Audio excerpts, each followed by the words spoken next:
Alright, so changing the oil in a 2016 Rav4. This is going to be the same for the 2014 to 2018 generation, which is this one right here. It's probably going to apply to all of them, but pretty much straightforward for all of them. This is, we're going to be using Model 1 020 extended performance, just in case, because my mom drives this, so sometimes she doesn't keep track of the oil changes. And this is the original Toyota filter. So you're going to need an oil drain pan. You don't even need jacks. You can get under the car super easy. And you're going to need this to be able to remove the oil filter.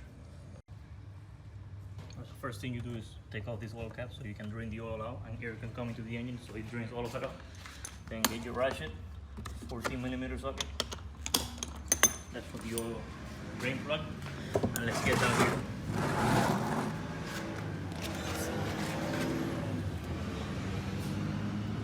So this is your oil pan. Don't confuse it with your transmission.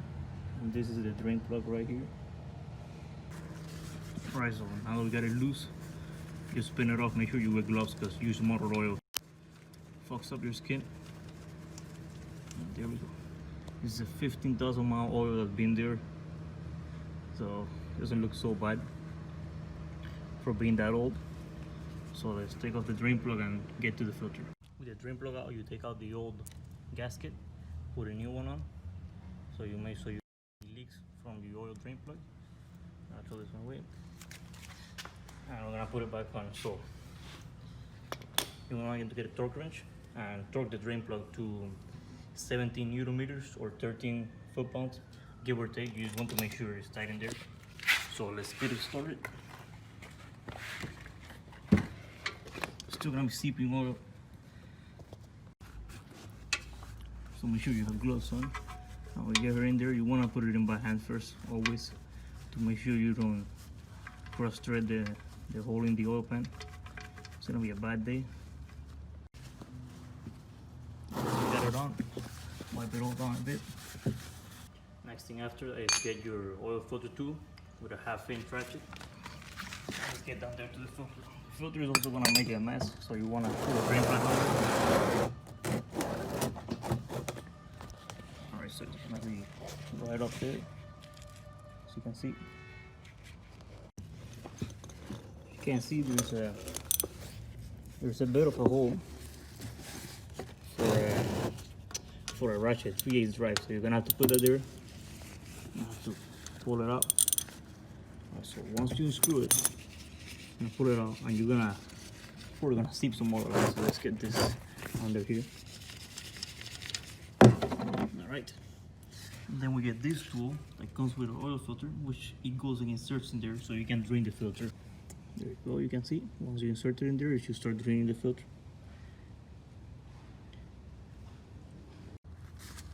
Alright, so after this is pretty much done, you just pull it out. Alright, so then you're going to latch that filter thing in there. You're gonna get a ratchet and pull the sucker out. It's gonna have a few tabs that you can go against, so it shouldn't be extremely hard, as this one is, because it's been there for 15,000 miles.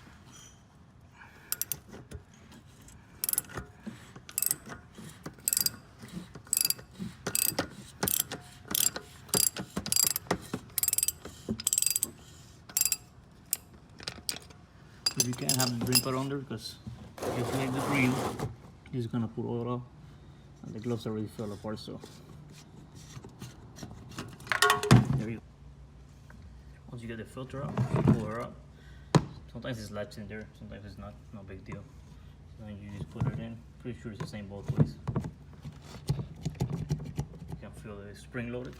And we're gonna have to replace these little O-rings on the side. Just get like something like a screwdriver or something to pry them up. One for the piece that we took out, and then 2 O-rings. This one and this one right here, which goes in this. So we're gonna get both of them out of the filter. They should come with your filter kit, and we're gonna oil them up. So let's put them here. Make sure you don't drop them in there, because it's not gonna be fun. So this is the big one. Let's get the oil and smear it all over. New motor oil is not as bad as used motor oil, so this is not a big deal. Then let's get the small one. So the small one goes right here in the back, and you're just gonna go and screw this onto the back with that one there. We'll tighten that up when it's in the cart. Same idea with the large one. This one just goes around. Some people like to pre-fill the filters. I do. Depending on the filter in your car, it might be easy or it might be hard. This one is easy because the filter is vertical. So you just pour some oil down there. This helps build oil pressure as soon as you turn on the engine, instead of the pump having to pre-fill the filter and everything before oil gets to the engine. So it's always a good idea. It's a beautiful thing about this SUV, you don't have to jack it up or anything. But well, the 3 Series is easier because it has the filter on top of the engine. Either way, go easy on it, you don't want to cross thread or anything. If anything, you're just going to damage the plastic housing, but it's still better than damage anything.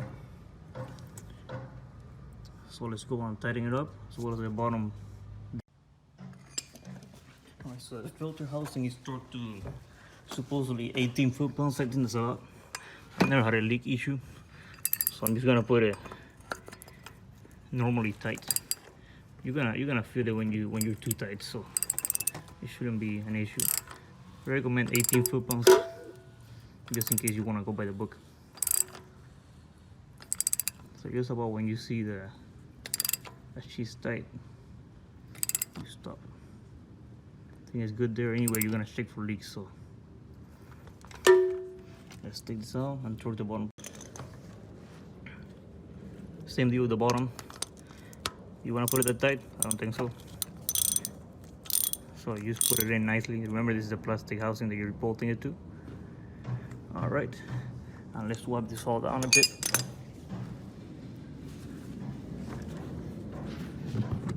Because you wipe it down, and then you're able to spot for leaks if you were to. So that's always a good thing to do. Now let's go to fill up the engine.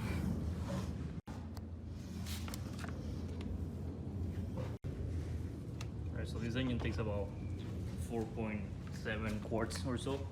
So let's just put 4.5 in, and then as you drive it, after you change the oil, you can check the oil level and then be sure.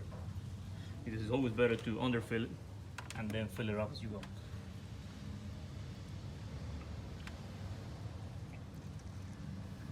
Go easy on it because they have a few baffles on the valve cover, so it's not gonna let you put too much oil at a time in. Alright, so some oil takes a while to get to the bottom of the pan. So you're gonna pull the dipstick out, wipe it, and then check the oil level. Alright. So you can see we're on the lower end of 4 quarts. So we're gonna put the remaining of the bottle in and take it for a drive and reset everything.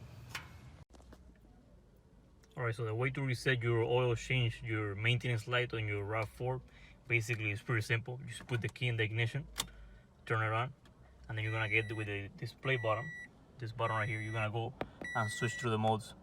You want to get to trip A. And as you go to trip A, you're going to want to hold it. And when you hold it, you're going to take out the key and keep holding it and then put the key back on. And when you put the key back on, there's going to be a bunch of little bars that are gonna start getting smaller and smaller until they completely reset. And that's the reset. Let me see if I can show you guys on camera. Alright, so I'm going to hold it. I'm going to take out the key. I'm gonna put the key back in. You see the little bars? And when they completely end, you just reset the oil change and the maintenance light.